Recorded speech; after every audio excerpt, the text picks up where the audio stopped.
When my husband Sean returned home, his presence always seemed to bring a cloud of unhappiness. He immediately began venting his frustrations on me, despite having already eaten dinner and claiming he didn't need it. His suit and bag lay scattered on the floor, a clear sign of his agitation. Reluctantly, I started cleaning up after him. As I picked up his suit jacket, a piece of paper fell out. It was a completed divorce form, signed by Sean.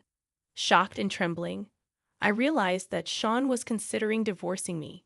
My name is Michelle, a 52-year-old housewife married to Sean, who is 3 years older than me. We've been together for over 2 decades. My naturally shy nature has often made me an easy target for others to take advantage of. This tendency to avoid conflict and keep my opinions to myself stemmed from past experiences, like losing belongings without standing up for myself. However, things changed when I started working. The company culture emphasized teamwork and communication, which forced me to interact with my colleagues. Surprisingly, they were supportive, and I learned to express myself. Sean, who was initially my supervisor and later became my husband, played a significant role in this transformation.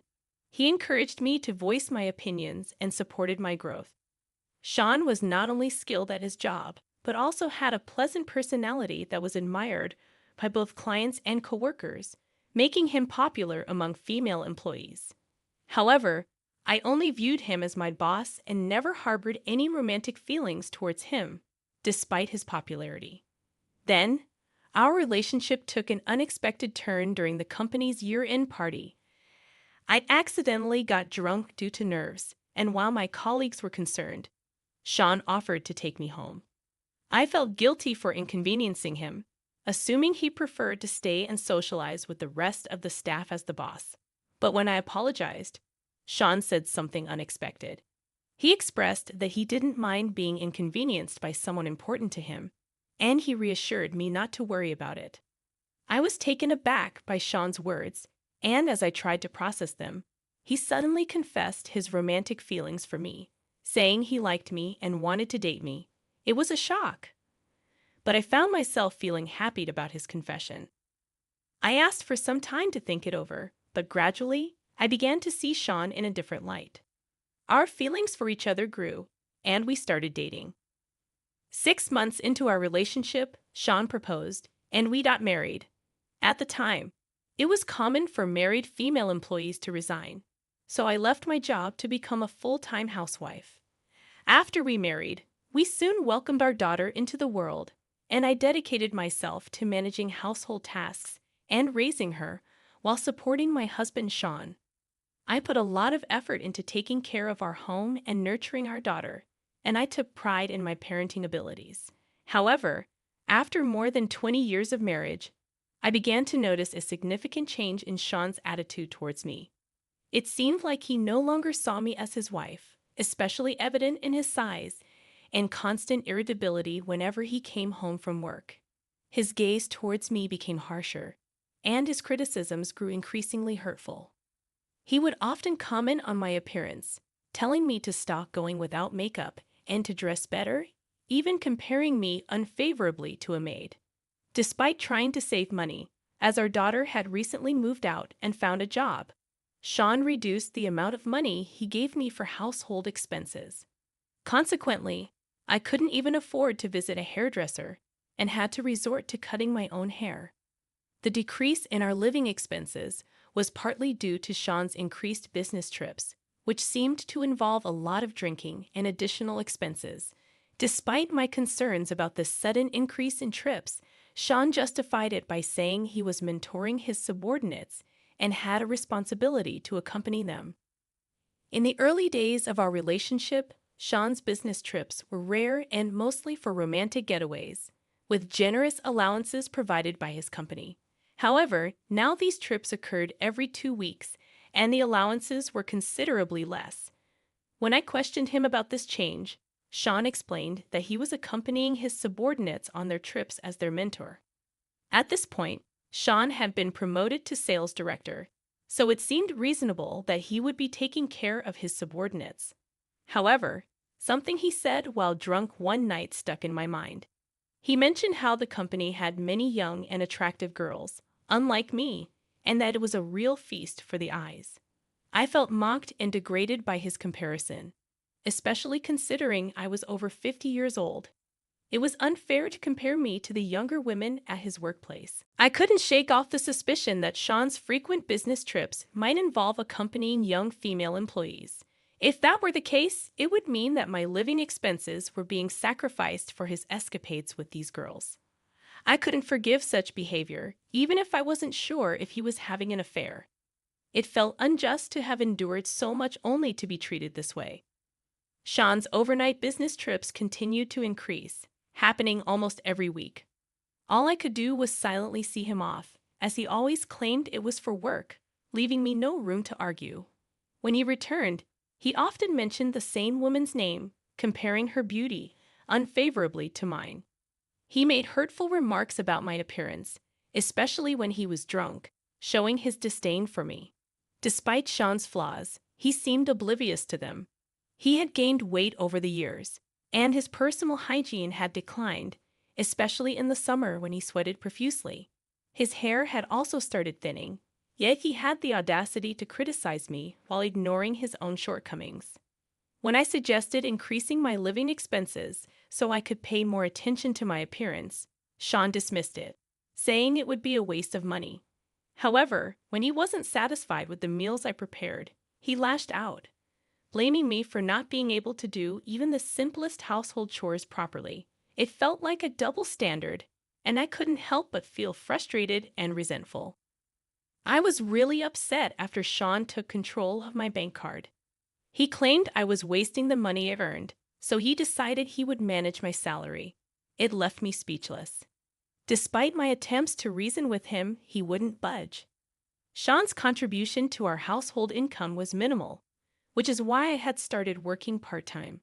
Then, out of the blue, he announced he'd be going on a solo business trip for about 6 months.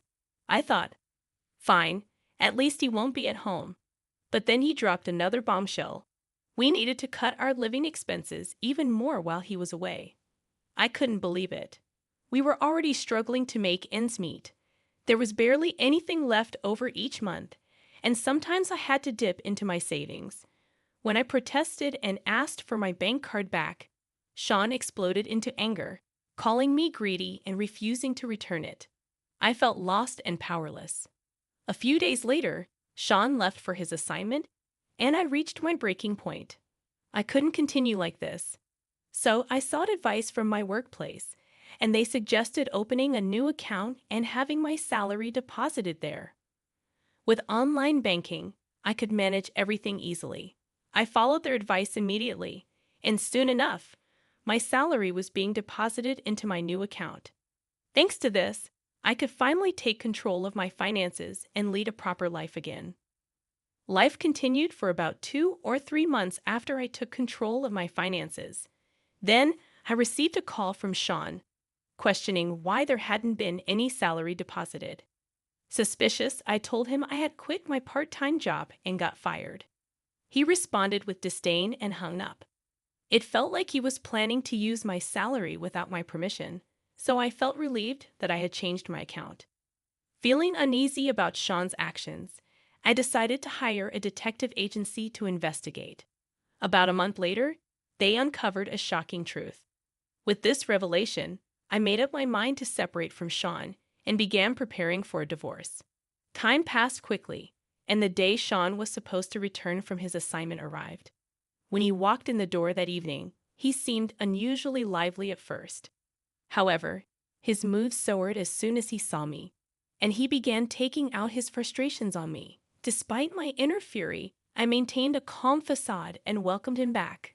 I knew it wasn't the right time for revenge yet. Sean grumpily headed to the bath, leaving his belongings scattered on the floor.